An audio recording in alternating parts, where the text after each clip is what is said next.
Christelle Brun, Paul Claudel et le monde germanique, édité par Monique Dubar.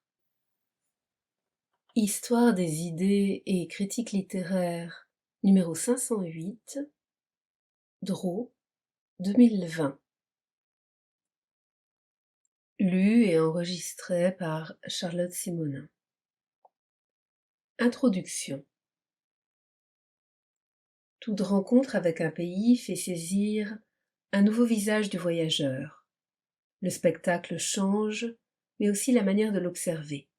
L'âge, les préoccupations du moment, l'évolution de sa carrière ne sont pas sans importance.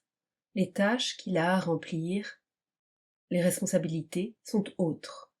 Tout autres encore les traces qui demeurent d'un séjour. Une documentation diverse conduit à des approches toutes différentes.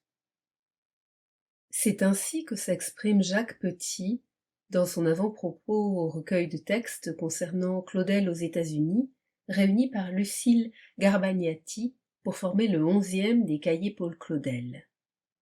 À qui s'interroge sur le rôle, dans la vie et l'œuvre de Paul Claudel, des pays où il a séjourné, travaillé, écrit, cette approche fournit une méthode de travail et un guide appréciable pour prendre la juste mesure de l'influence de tel pays, de telle culture, rencontrées au cours de sa carrière diplomatique et poétique. C'est également vrai pour d'autres travaux de cette série, Claudel diplomate, numéro 4, Claudel et l'univers chinois, numéro 8, Prague, numéro 9, auquel ajouter le Claudel et Shakespeare, 1971, de Pierre Brunel, soit la deuxième partie publiée de sa thèse, L'orientation britannique chez Paul Claudel. Liminaire. Et l'Allemagne? N'y aurait-il pas, n'y a-t-il pas, sur ce sujet particulier, encore beaucoup d'éléments à récolter, rassembler, confronter et interroger? Sous-titré Paul Claudel et l'Allemagne, le troisième cahier canadien Claudel, publié en 1965 par Margaret Andersen, aborde certes le sujet, puisqu'il se propose de retracer le chemin de l'œuvre de Claudel dans le monde de la pensée germanique, mais on note que l'auteur entreprend de le faire du seul point de vue de l'œuvre dramatique. Ce faisant, si le champ retenu est vaste et la démarche choisie originale, il demeure inévitablement incomplet. C'est ainsi qu'en marge, et dans le prolongement de ce cahier canadien Claudel, comme il le précise expressément, Michel Liour a fait paraître dans la revue Zeitschrift für französische Sprache und Literatur 1968, 78, 4 et 1969, 79, 1, page 263-301, un article extrêmement dense et éclairant intitulé « Claudel et l'Allemagne », assurément une référence importante pour Christelle Brun. Comme le sont aussi quelques articles antérieurs de grande portée que le lecteur retrouvera cités plus loin, signés Edwin Maria Landau ou Pierre Brunel, et traitant de thèmes spécifiques. Rappelons que l'un analyse les affinités spirituelles expliquant l'attraction que l'œuvre claudélienne a toujours exercée sur la pensée allemande, et que le second consacre un texte à la méditation claudélienne sur l'antagonisme franco-allemand. Un signe sujet en effet. Tout compte fait pourtant, la liste des précédents était courte, elle l'est demeurée, et on constate décidément qu'il manque toujours une étude qui se voudrait complète, consacrée à la connaissance et à la vision que Paul Claudel a du monde germanique, ainsi qu'aux relations diverses, multiples, et surtout personnelles, que l'homme et son œuvre entretiennent avec l'Allemagne et les Allemands. C'est ce qui avait incité Christelle Brun à entreprendre cet ambitieux travail, et qui me confirme dans l'intérêt de prendre le relais pour le faire connaître, enfin. Monique Dubar. Claudel et le monde germanique. Une rencontre directe et durable, de 1909 à 1914, a bien eu lieu dans l'espace concret de la diplomatie à Prague, Francfort et Hambourg, et assurément, il est indispensable de donner à cet aspect du travail quotidien de Paul Claudel, en fonction dans un poste d'observation pratique des hommes et des choses, favorisant comparaisons et réflexions, toute l'importance que l'intéressé lui accordait. Mais déjà des nuances intéressantes apparaissent. En effet, le séjour brutalement écourté à Hambourg ne reproduit pas les 2 pleines années passées à Francfort. Et ce n'est pas qu'une question de durée. Le climat économique, politique, même celui de baromètre sont différents, tout comme la couleur des toits ou la forme des clochers, les enfants qui commencent à grandir et les promenades qui changent, ainsi même que les eaux, les rencontres, les échanges, les visites, les connaissances. Ceci étant dit, on se doit de souligner la place, essentielle elle aussi, qu'ont trouvée, confirmée en Allemagne au même moment précis, le poète et sa création. Ainsi, la découverte de l'existence du théâtre expérimental d'Elroth près de Dresde, d'abord signalée par l'un de ses tout premiers traducteurs allemands, et des possibilités qu'une telle scène offre à son théâtre, qui commence à peine à être joué en France, suscite chez lui l'enthousiasme. Et fait de l'année 1913, et ce malgré 2 grands drames familiaux, l'une des plus fastes de son existence.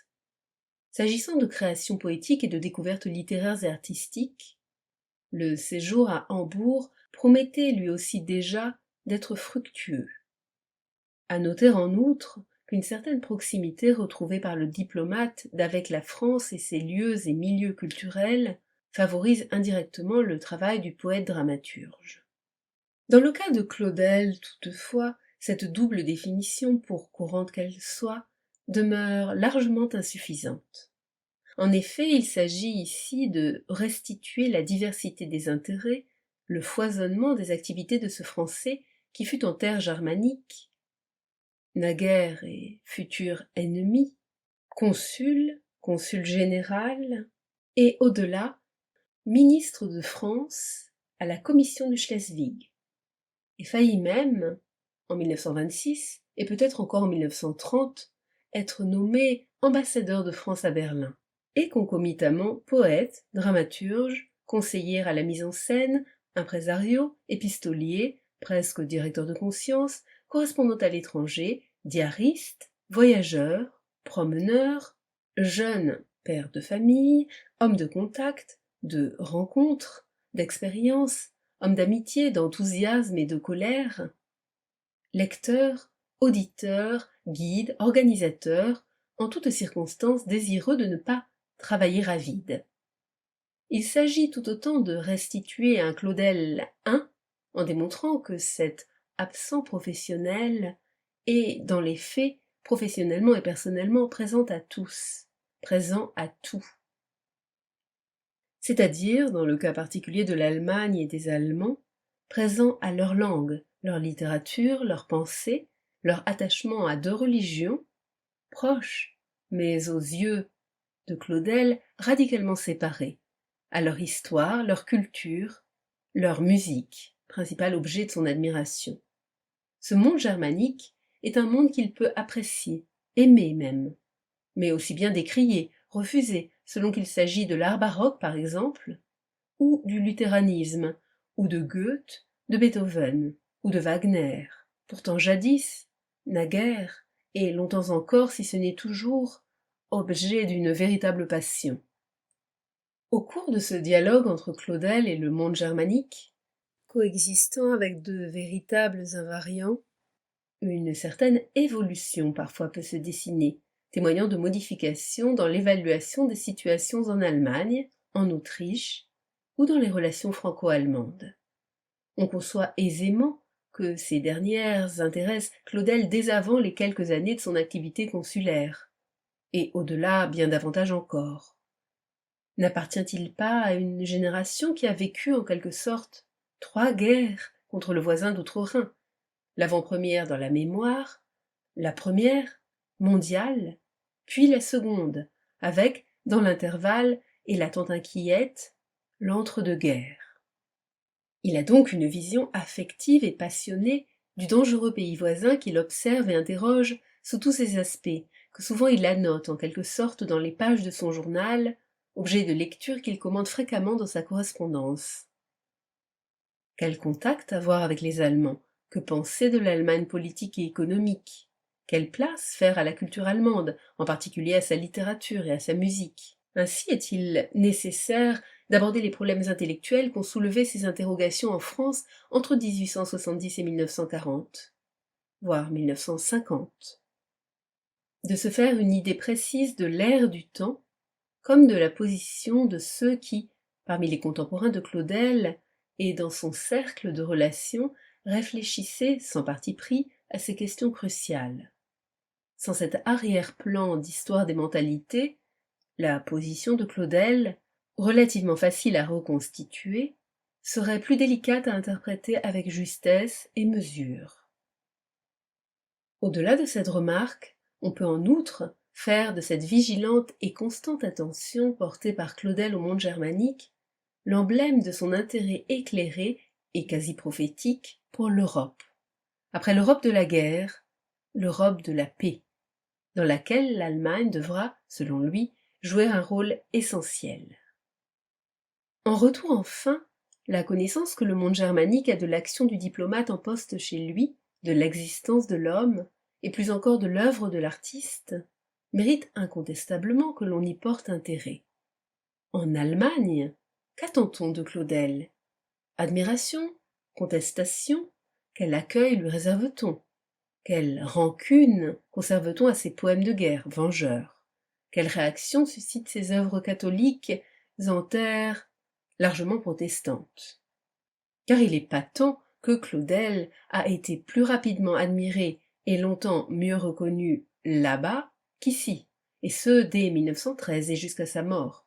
Depuis l'annonce faite à Marie, traduite et jouée à Elro, Dresde, jusqu'à l'histoire de Toby et de Sarah, créée en allemand à Hambourg en 1953, en passant par Christophe Columbus, texte de Paul Claudel, musique de Darius Milhaud, représenté à Berlin en 1930.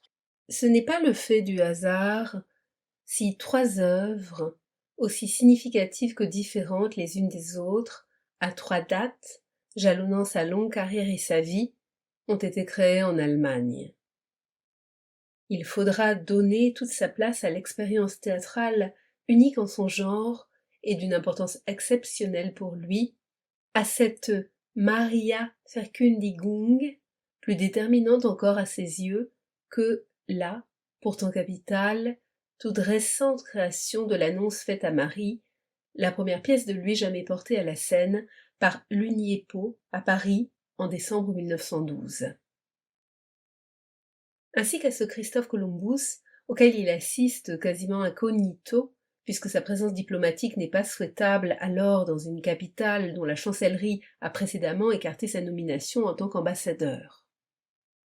Enfin, à l'ultime rencontre du poète et ancien consul général à Hambourg avec la ville libre, retrouvée après deux guerres, à l'occasion de la représentation de son oratorio, l'histoire de Toby et de Sarah, et enrichie d'une adresse au public, émouvante autant qu'émue. Devant l'abondance des domaines à explorer, des perspectives et points de vue à organiser et analyser, mieux vaudrait sans doute, selon la méthode préconisée et suivie par Claudel lui-même, strictement séparer de l'analyse de son travail professionnel les aspects artistiques de son expérience de l'Allemagne. Pourtant, une part de l'intérêt de notre recherche réside précisément dans l'observation de la façon dont Claudel a réutilisé dans son œuvre les idées qu'il avait de l'Allemagne et les souvenirs que lui a laissés le contexte dans lequel il a travaillé. C'est donc par touches successives, recoupements et élargissements que nous procéderons.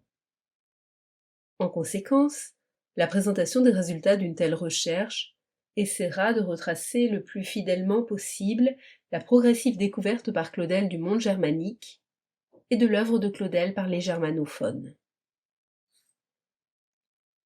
Nous commencerons par analyser les soubassements de la découverte par Claudel du monde germanique, son apprentissage de la langue, ses premiers contacts avec la culture, les préjugés vis-à-vis du pays qui ont pu influencer sa vision. Nous procéderons ensuite à un tour d'horizon des grands Allemands qui ont marqué Claudel d'une manière ou d'une autre, sur le plan spirituel, théologie luthérienne, métaphysique ancienne ou moderne, intellectuelle, littérature, Goethe au premier chef, ou plus affectif, les musiciens, et chercheront à discerner leur influence sur son œuvre et sa personnalité.